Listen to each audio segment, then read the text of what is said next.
Welcome to Macgyvers Workshop, where you never know what we're going to be working on next. If you're not too careful, you just might learn something. Hi there. Welcome back to another episode of Macgyvers Workshop, where you never know what we're going to be working on next. If you're not too careful, you just might learn something. So today, we're working on the Ole Blue project. You see I got the old chassis on the ground here, and I got the new one up above on the lift. And I'm going to set up a nice kind of one over the other shot for a picture to illustrate the differences, you know, in where that basically where this old chassis has come to with the new one. But actually, in today's main work we're going to do is we are now ready to wet blast the rims. And as I'd mentioned before, these are kind of a special rim, and they have center caps that screw onto them and all that. Kind of a white wagon wheel. It was real popular back in the late 70s, early 80s. We're going to use the Mighty Redneck Wetblaster version 2.0. So let me get my moon suit or moon man suit on and get this thing set up, and let's get to blasting.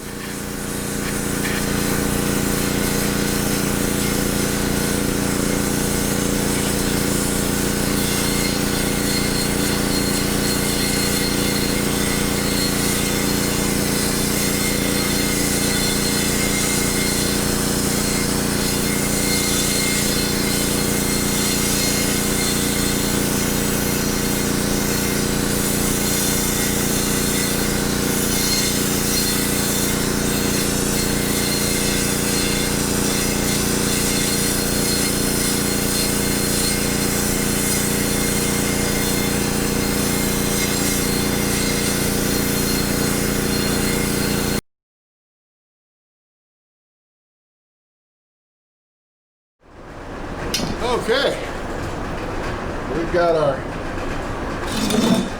wheel wet blasted.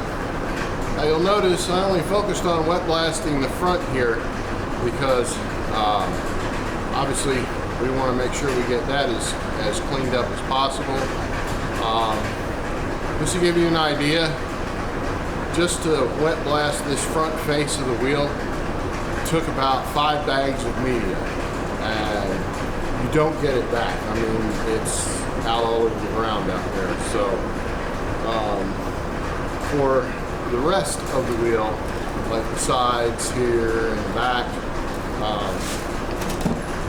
and any spots that we missed in the front of the wheel, there's little chips of paint still on there, and there will be, because, you know, that wetsuit is really hot, and you're sweating and your hood's fogging up and all that, and it's hard to see.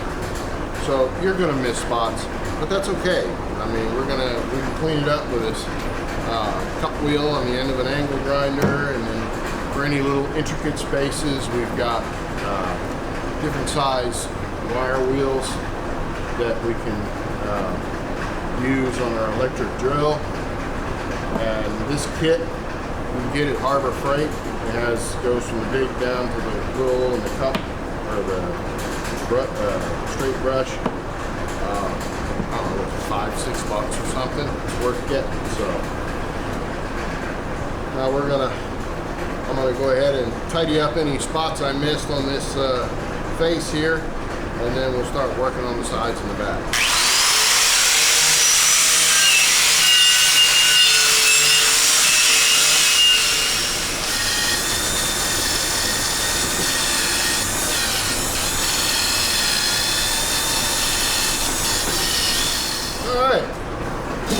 Once we got it all wire wheeled up and nice and clean, got all the flash rust out of it, we'll give it a blast with some compressed air to blow any bits out of there. And because we're in the South in a humid environment, you can literally watch this rim rust.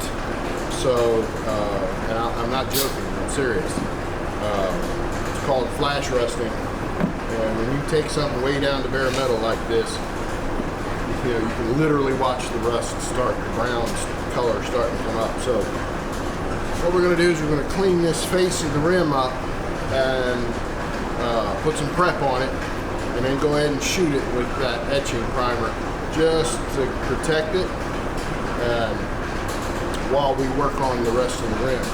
Because if we wait, by the time we get done with the rest of the rim and come back, this whole front's going to be rust, have flash rust on it. So want to work kind of quickly.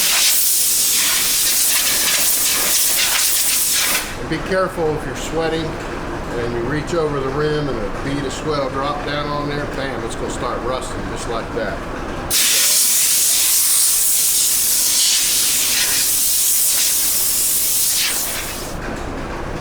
Alright, so we're going to clean our wheel up with some prep here.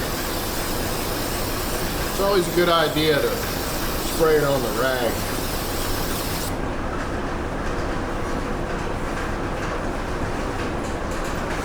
But we have a bunch of you know, intricate surfaces. You may be tempted to just spray, but then what's going to happen is your prep is going to be puddled down in a nook or cranny somewhere, and it's going to make your paint lift later on. So you don't ever want to do that.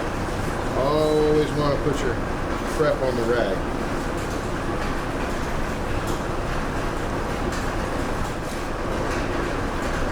Don't be stingy with it. This gets off any oils from your fingers or you know, sanding residue, any of that stuff. Because 99% of painting is preparation. That's the most important thing you can do for how you prepare. And keep your expectations in check now. You know, nothing's perfect, okay? And I don't care what they say on the can or the advertising. You know, this is a steel wheel. Eventually, it's going to rust.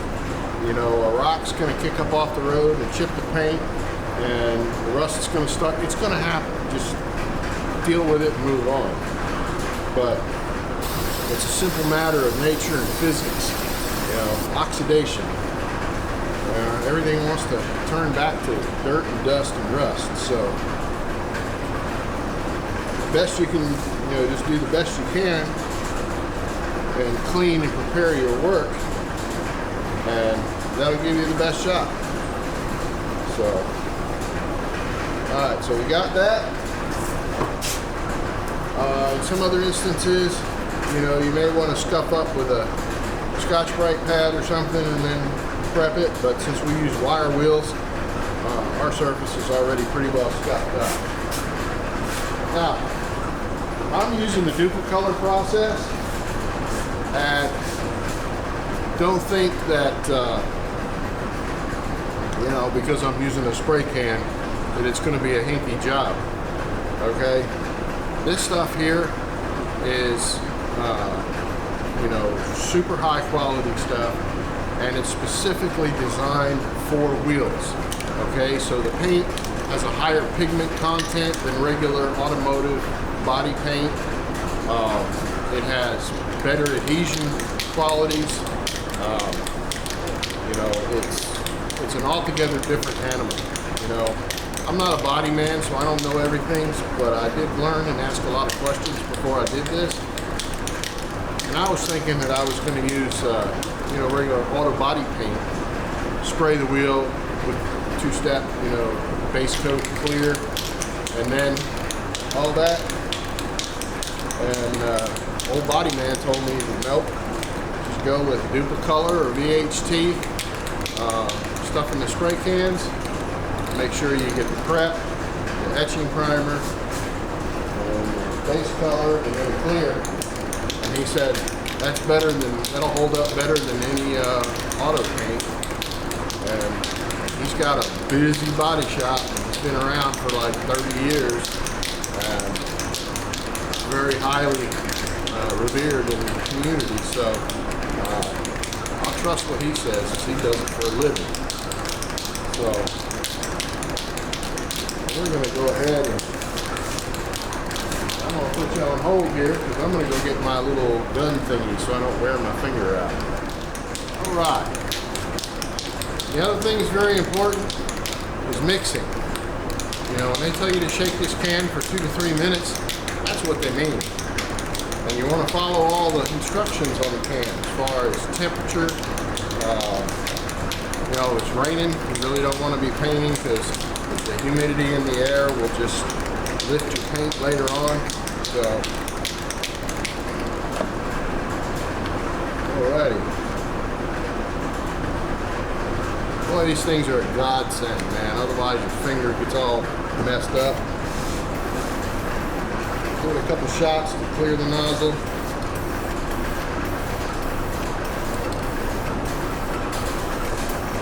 But remember, many light coats are way better than one blob heavy coat.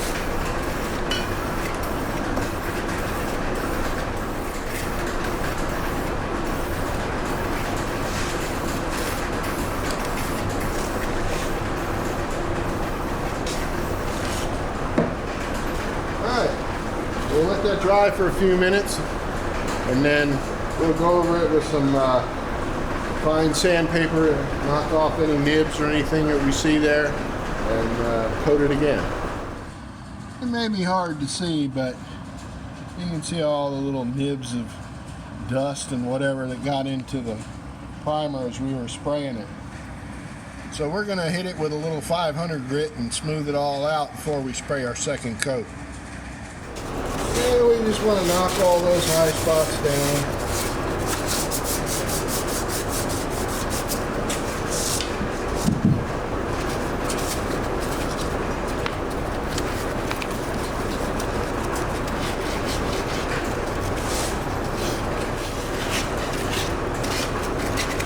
And before we coat it, we'll go back over it with our prep again.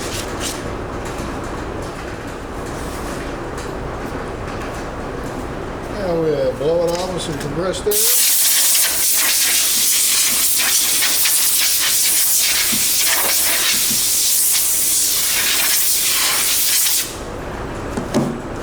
Do a good visual inspection, but we don't want to touch it if we can help it.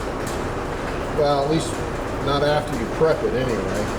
Now's okay.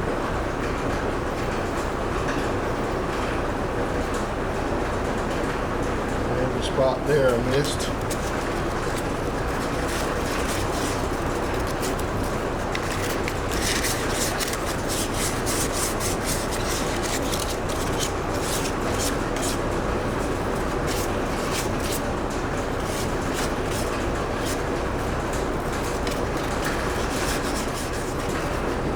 Preparation is key here. The smoother and nicer you get in this surface with your primer, the better it's going to look when it's under paint. So if you got any nibs or bumps or anything sticking up, you want to get rid of them now.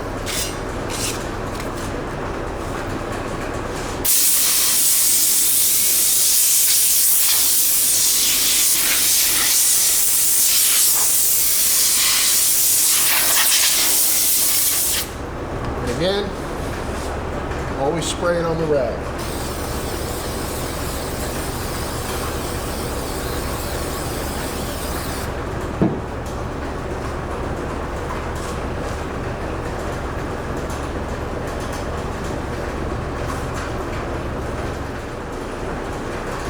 Take your time. Don't be in a hurry.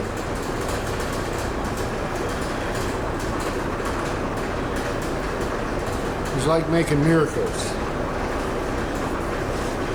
You rush it, you get crappy miracles. That's not good.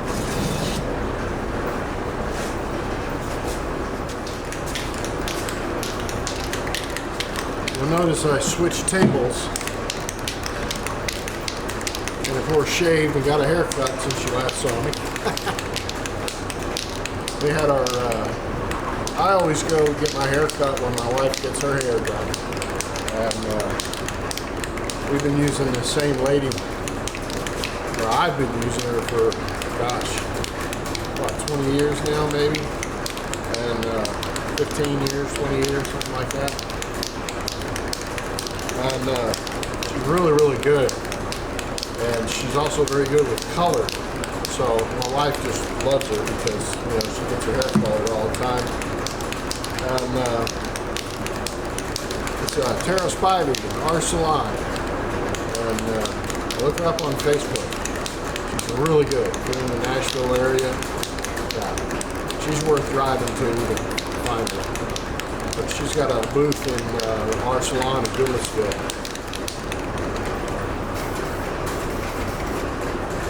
Alrighty, I'm going to stand this up. Well, I'll do the middle first, then I'll stand it up to get the rest of this.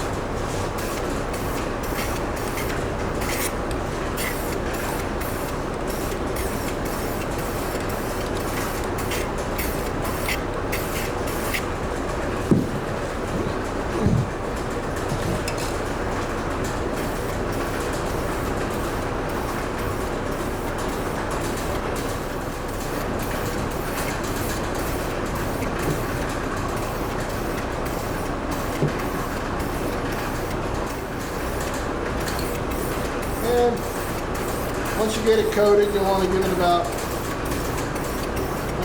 3 minutes or so.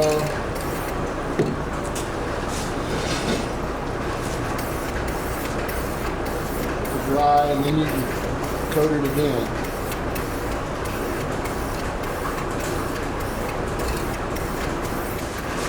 Alright, now we're going to let this sit and dry for a few minutes. Then we'll come back and check it again. See if we have any more imperfections.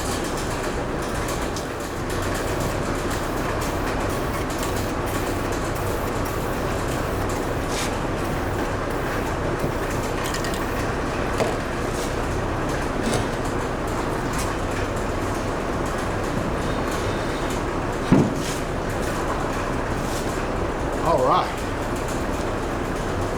Third coat's down. Now let it dry up for a little bit, and then we'll know that that wheel face is protected from any flash rust. And once we have that, then we can work on the rest of the rim and get it cleaned up, and then we'll go back over it and touch up the face if we need to, and prime and paint the back as well.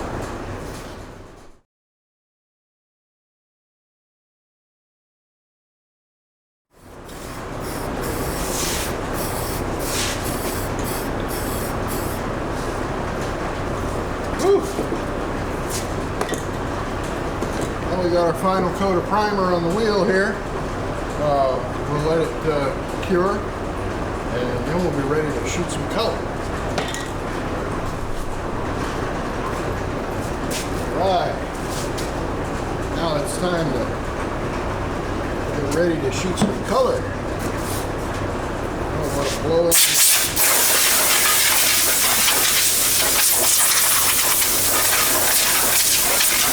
Dust out of there that might be in there. So don't forget your prep in case you got any fingerprints on it or anything.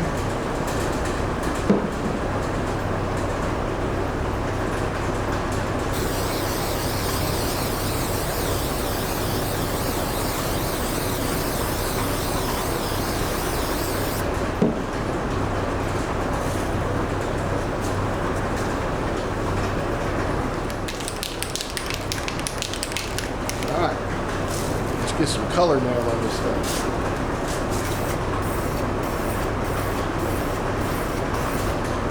The same rule applies, really.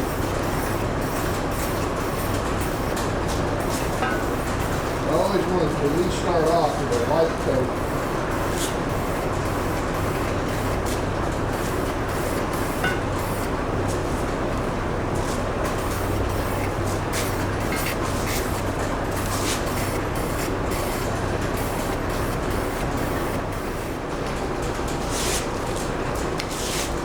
Get a little run in there somewhere, don't worry about it, because before you go after the second coat, you can color sand that run right out of there.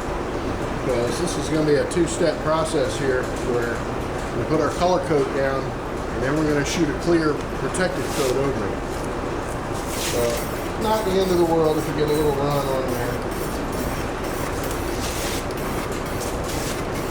Matter of fact, it's really probably pretty likely because of all the little contours and nooks and crannies on a rim like this.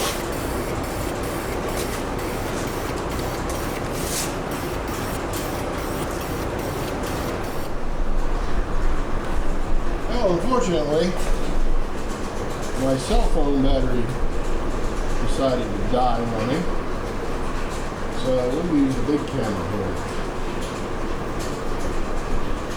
That's not bad for a first coat. I'll go ahead and shoot the perimeter of the rim, that section, and then we'll let it cure and go back for second coat. Well, there's your comparison of the wheels as they were and the newly painted one. Now, of course, this just has the color coat on it, or the base coat. We still have a few more coats to put on there and then the clear, but it's quite a marked difference. It looks a whole lot better, I think. Alrighty, I think that's enough for one long weekend.